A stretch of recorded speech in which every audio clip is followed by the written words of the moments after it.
अस्सलाम वालेकुम जी। Haider voice channel में आप सबको खुश आमदीद। फ्रेंड्स, ये वीडियो मैंने आपके लिए बनाई है, आपके कमेंट्स रीड किए हैं और ये वीडियो जो है स्पेशली अबाउट नीति का स्टोरी है। तो इसमें लोगों ने काफ़ी सारे कमेंट्स किए हैं, तो मैं आपसे रिक्वेस्ट करना चाहता हूँ, आपसे गुजारिश है कि कुछ दोस्तों ने कहा जी कि ये स्टोरी पहले भी अपलोड हो चुकी है, तो मैंने आज से कुछ दिन पहले कम्युनिटी में मैंने ये लिखा था कि आप अगर पढ़ लें कम्युनिटी में, ये 4 दिन पहले जब मैंने स्टोरी स्टार्ट की थी, कि घाव कहानी पहले वाली नहीं है बल्कि उससे डिफरेंट है।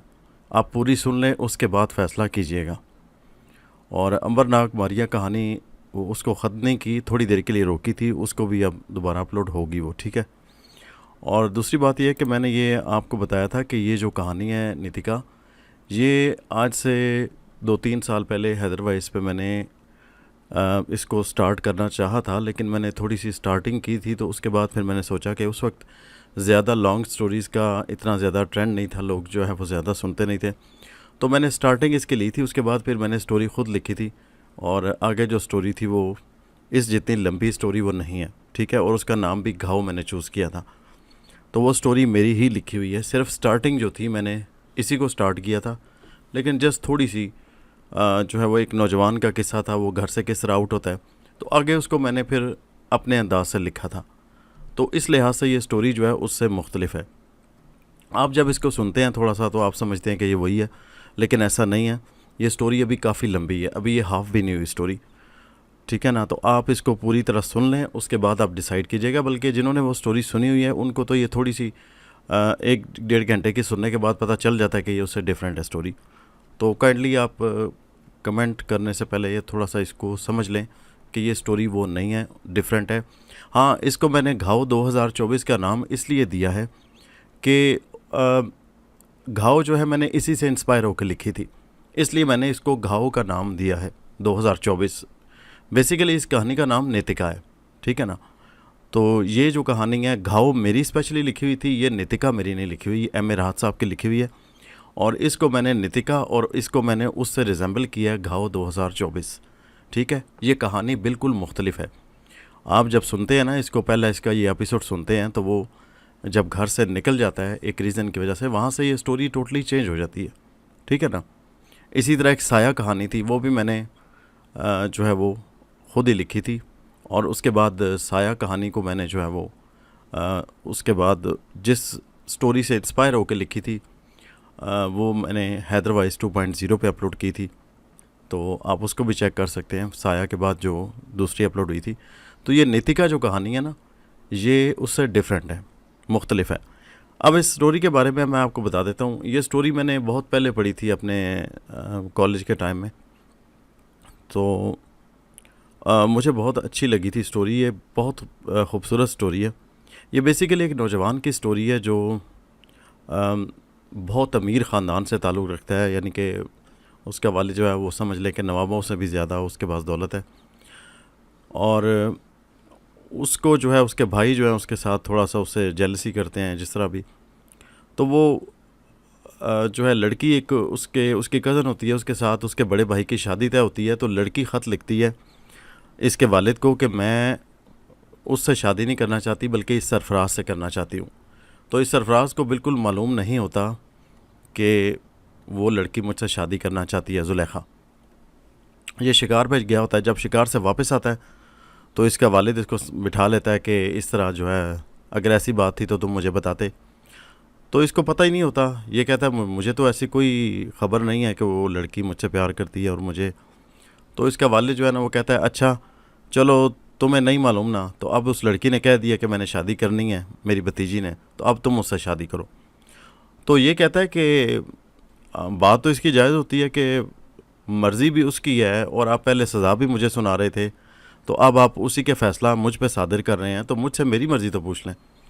ये उस बात पे नाराज़ होकर ना घर से निकल जाता है। तो उसका वालिद कहता है कि तुम मेरी दौलत की वजह से जो है इतने अकड़ खान बन रहे हो।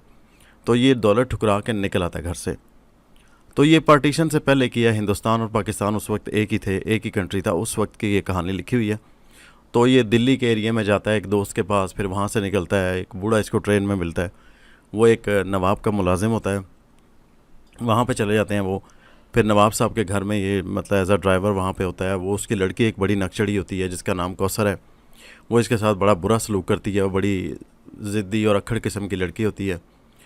अब वो बेसिकली वो लड़का जो है ना, वो इसमें ये अगर आप कहानी सुन रहे हैं तो आप ये जो समझने वाले लोग हैं, बाज़ लोग तो वैसे ही माजरत के साथ एवं ही जो है ना मैसेज कर देते हैं, कमेंट नीचे लिख देते हैं कि जी ये वही कहानी है, वही कहानी है।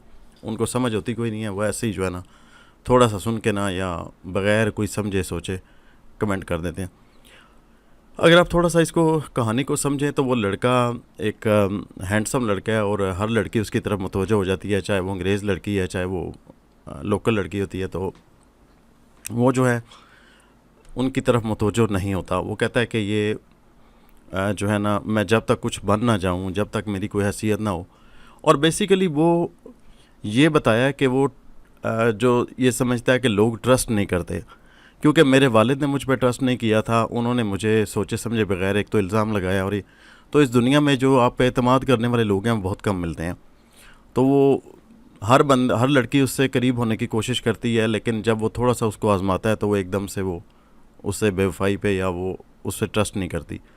तो यही उन्होंने बताया कि बेसिकली वो बंदा एक अच्छे इंसान की तलाश में है जो उस पर पूरा भरोसा करता हो। उसने ये बताया कि लोग वक्ती तौर पे टेम्परेरी जो है भरोसा करते हैं, उनके दिल में कुछ और होता है, ऊपर कुछ और होता है, यानी कि सच्ची वफा की तलाश में है, लेकिन उसको सच्चा वफादार दोस्त कहीं नहीं मिलता। बेसिकली ये बताया। अब वो जो है वो एक जो फरजान की कहानी है बीच में कि वो किस तरह वो नीतिका बेसिकली एक ट्राइब का नाम है, एक जगह का नाम है अफ्रीका में। अब वहाँ पे वो जाएगा, नवाब के साथ जाएगा वहाँ पे, और फिर आगे मैं बताता नहीं हूँ आपको, आप ख़ुद कहानी सुनिएगा।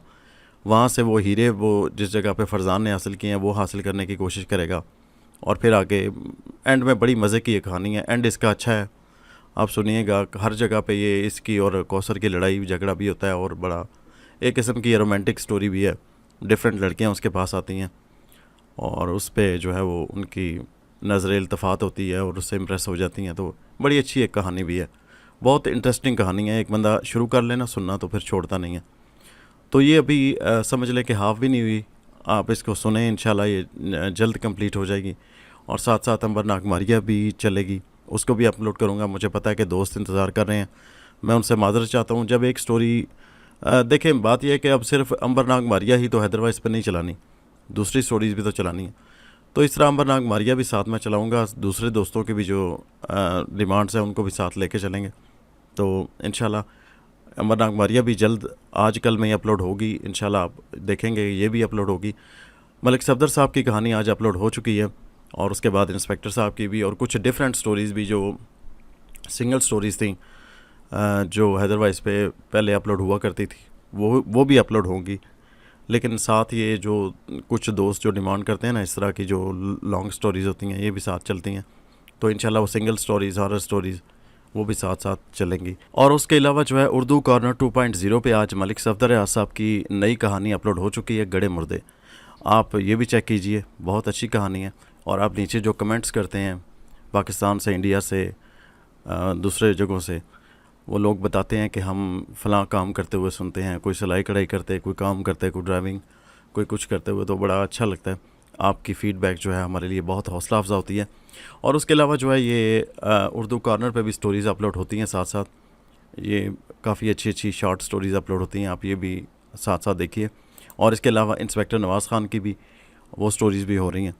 तो आपकी जो फ़ीडबैक है वो हमारे लिए बहुत जो है वो इनकरेजिंग होती है। आप नीचे कमेंट ज़रूर किया करें, और बराए मेहरबानी जब कमेंट आप करते हैं ना, तो जैसे मैंने ये नीतिका स्टोरी के बारे में आपको बताया, तो थोड़ा सा चेक कर लिया करें। उसके बाद जो है फिर आपको हक़ हासिल है कि आप जिस तरह भी क्रिटिसाइज़ इसको करें।